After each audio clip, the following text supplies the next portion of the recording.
Hello student,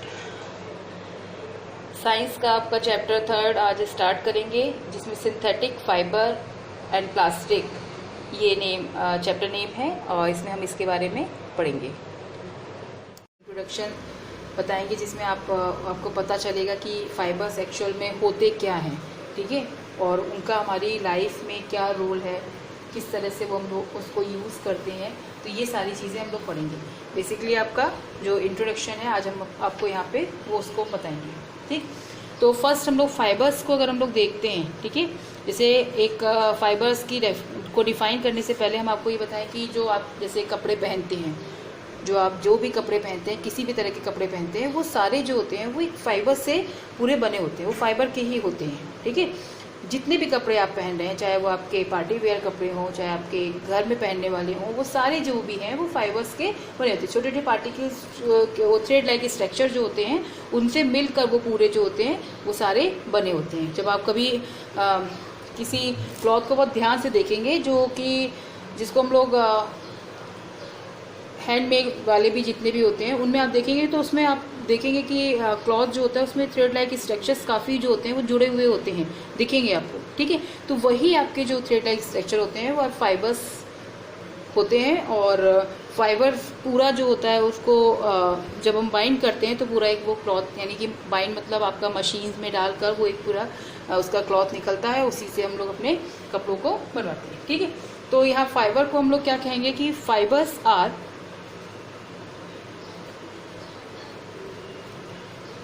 very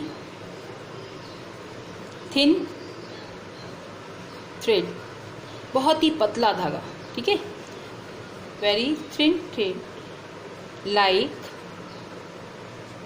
strand from विच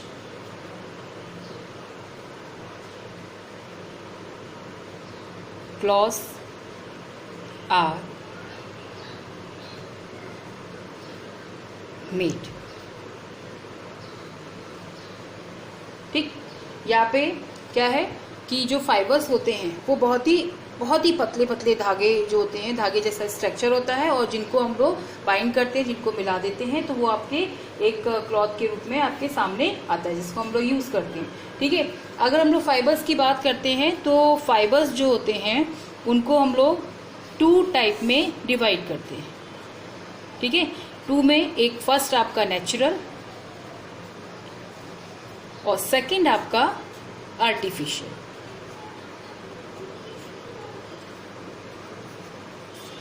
ठीक। Artificial ही इसको हम लोग सिंथेटिक फाइबर बोलते हैं, ठीक है।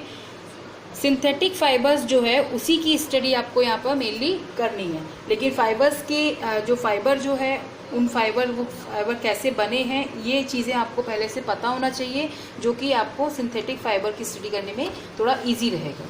तो नेचुरल फाइबर्स जो होते हैं, नेचुरल का जो मतलब है कि जो आपके ऐसे फाइबर्स जो प्लांट्स और एनिमल्स से मिल रहे हैं, यानी कि सिंपल तरीके से एक मिल रहा है और सिंपल तरीके से ही उनको हम बनाते हैं, ठीक है। तो उनको हम बोलते हैं नेचुरल फाइबर, ठीक। इसमें आपके कॉटन आ जाएगा। कॉटन में बच्चों आपने देखा होगा कि कॉटन के जितने भी क्लॉथ वगैरह होते हैं थोड़े से काफ़ी रफली भी होते हैं, और अब तो मशीन में बहुत अच्छी टेक्निक आ गई है जिससे कि उसको बहुत स्मूथली किया जाता है। तो कॉटन जो प्लांट होता है उसमें उससे पूरा पहले जब कॉटन निकाल लिया जाता है, उसके बाद उसके एक मोटे मोटे थ्रेड्स होते हैं, फिर उनको और पतला करा जाता है, और पतला करने के बाद फिर उनको पूरा एक उसमें पैक्ड किया जाता है, जिससे कि वो क्या होते हैं पूरा एक कपड़े की तरह आपका सामने आता है और वो आप उसको यूज़ करते हैं, ठीक है। इसी तरह से जूट जो है सेकेंड एग्जांपल, इसमें आप जूट दे सकते हैं। जूट में भी आपने देखा होगा बैग वगैरह बनते हैं, काफ़ी जूट से काफ़ी डेकोरेटिव चीज़ें आप देखे होंगे उसमें बनती हैं। तो जूट में भी क्या होता है, जो प्लांट्स होते हैं उनमें क्या करते हैं, उनके जो स्टेम होते हैं उनको निकाल कर उनको ड्राई करके बहुत ड्राई कर लिया जाता है, और उसको फिर मशीन में डालकर वो जूट का फॉर्मेशन पूरा करते हैं। इसी तरह से आपका वूल होती है, जो आपको पता है शीप वगैरह से मिलता है। इसमें भी ऊपर उसकी स्किन जो होती है, स्किन के ऊपर जो वूल होती है उसको हटा लिया जाता है और उसको फिर मशीन के थ्रू उसको आप उससे वुलन में आप अपने वुलन क्लॉथ जो होते हैं वो बनाए जाते हैं, वो आप यूज़ करते हैं। नेक्स्ट इसमें एक आता है सिल्क। ठीक है, सिल्क को अगर हम लोग सिल्क की बात करते हैं, सिल्क को कैसे कपड़े उससे बनते हैं या उस जो सिल्क का थ्रेड है वो हमें कैसे मिलता है, तो आपने लास्ट क्लास में एक सिल्क वॉर्म का पूरा सिल्क साइकिल जो होती है वो पढ़ी होगी। उसमें सिल्क वॉर्म जो था वो एग जो से सिल्क वॉर्म एग जो एग से लार्वा से ककून और फिर उसके बाद सिल्क वॉर्म में फिर से चेंज हो जाता है। ये आपने पूरी साइकिल एक उसकी लाइफ साइकिल को पढ़ा होगा। ठीक है, तो उसमें एक जो ककून फॉर्म जो था, ठीक है, वो क्या करता है, वो इस तरह के स्ट्रक्चर्स होते हैं और जब वो आगे अपना जब वो चलते हैं तो उनमें एक थ्रेड लाइक स्ट्रक्चर जो फाइबर्स जो होता है वो उसका सिक्रेशन होता है और उसी से हम लोग सिल्क का फॉर्मेशन करते हैं। उसको कलेक्ट करके उसको ड्राई करके और फिर उसको सिल्क जो होता है वो बनाया जाता है। ठीक है, तो ये प्रोसेस जो होता है वो देखने में बहुत सिंपल लग रहा है लेकिन बहुत ही मतलब काफ़ी लंबा प्रोसेस है और इसको हम लोग ये बोल सकते हैं कि काफ़ी टाइम लेता है, इसीलिए ये बहुत ज़्यादा कॉस्टली बहुत ज़्यादा होता है। ठीक है, तो ये जो थे वो आपके नेचुरल थे। आपने देखा कि नेचुरल वाले जितने भी फाइबर्स थे वो हमें किससे मिले, वो नेचर से मिल रहे हैं, या तो प्लांट से मिल रहे हैं या फिर एनिमल से मिल रहे हैं। आर्टिफिशियल सिंथेटिक जो है उससे सिंथेटिक फाइबर्स जो है वो नॉर्मली नाम से ही ये साउंड इसका फील हो रहा है कि आर्टिफिशियल, यानी कि हम लोग मैन मेड कोई चीज़ें हैं जो हम लोग बना रहे हैं, नेचर से हमें नहीं मिल रही है। ठीक है, तो उन फाइबर्स को हम लोग बोलते हैं आर्टिफिशियल। इससे पहले हम आपको एक पॉइंट बताएंगे जिसमें हम बताएंगे कि पॉलीमर्स जो होते हैं वो क्या होते हैं, क्योंकि अगर हम लोग सिंथेटिक फाइबर्स पढ़ रहे हैं तो उससे पहले हमें पॉलीमर्स का जानना बहुत ज़रूरी है कि वो पॉलीमर्स होते क्या हैं। ठीक, ये तो आपको हमने बताया कि सिंथेटिक फाइबर्स जो होते हैं या जिसको हम लोग आर्टिफिशियल्स बोलते हैं वो आपके किससे बने होते हैं। Synthetic fibres are made artificially by man. ठीक है, तो हम लोग इसको कह सकते हैं कि जो आर्टिफिशियल या सिंथेटिक फाइबर्स जो होते हैं वो मैन से बने होते हैं। इनमें आपके एग्जांपल्स जो हैं वो काफ़ी ज़्यादा हैं। इसमें नायलॉन, रेयॉन, ठीक है, पॉलिएस्टर, बहुत ज़्यादा हैं जिनको हम लोग आगे अभी स्टडी करेंगे पूरा। इससे पहले अभी आप बताते हैं पॉलीमर्स के बारे में। तो पॉलीमर्स जो होते हैं एक तरह से समझिए कि जो आपने लास्ट टाइम मॉलिक्यूल वगैरह के बारे में हल्का फुल्का पढ़ा होगा। ठीक है, अगर हम कई सारे मॉलिक्यूल को एक साथ जोड़ते जाएं, जैसे एक छोटा सा एग्जांपल देंगे कि पेपर्स है, पेपर्स को आपने पेपर है उसको आप पेपर की कटिंग जो है आपने कर रखी है 100 टाइम्स कर रखा है और उसको आपने एक के बाद एक उसको पेस्ट करते गए तो वो एक चेन के फॉर्म में आपका बन जाएगा। ठीक है, तो आपने ये कहा कि जिस तरह से पेपर का आप है वैसे ही ये मॉलिक्यूल्स जो होते हैं वो उनको हम एक के बाद एक जोड़ते हुए,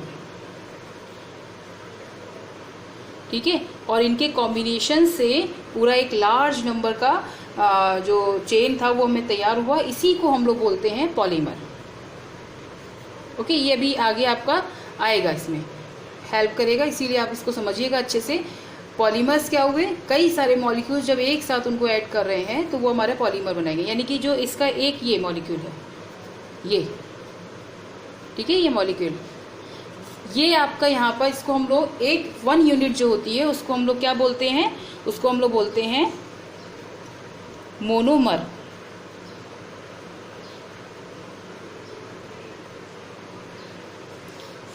ठीक है, तो इसमें हम लोग यहाँ पर ये बात करेंगे कि जो मोनोमर्स होते हैं वो क्या हैं और पॉलीमर्स क्या हैं, दोनों एक दूसरे से कैसे रिलेटिव हैं।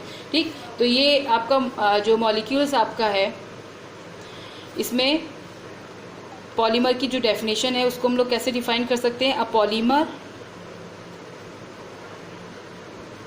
Is very big, very big कह रहे हैं क्योंकि वो छोटे छोटे पार्ट से मिलकर बन रहा है। ठीक, वेरी बिग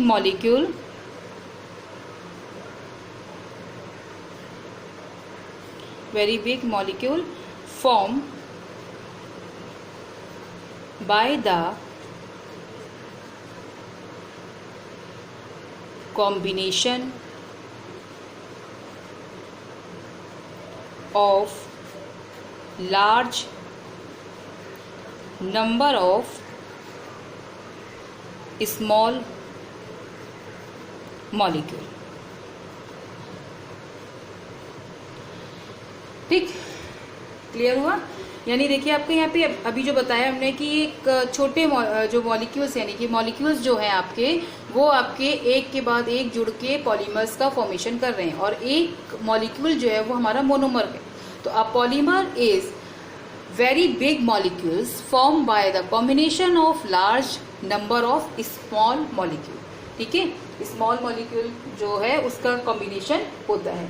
तो मोनोमर समझ में आया, पॉलीमर समझ में आया। पॉलीमर्स जो होते हैं बहुत ही हल्के होते हैं और बहुत स्ट्रॉन्ग होते हैं।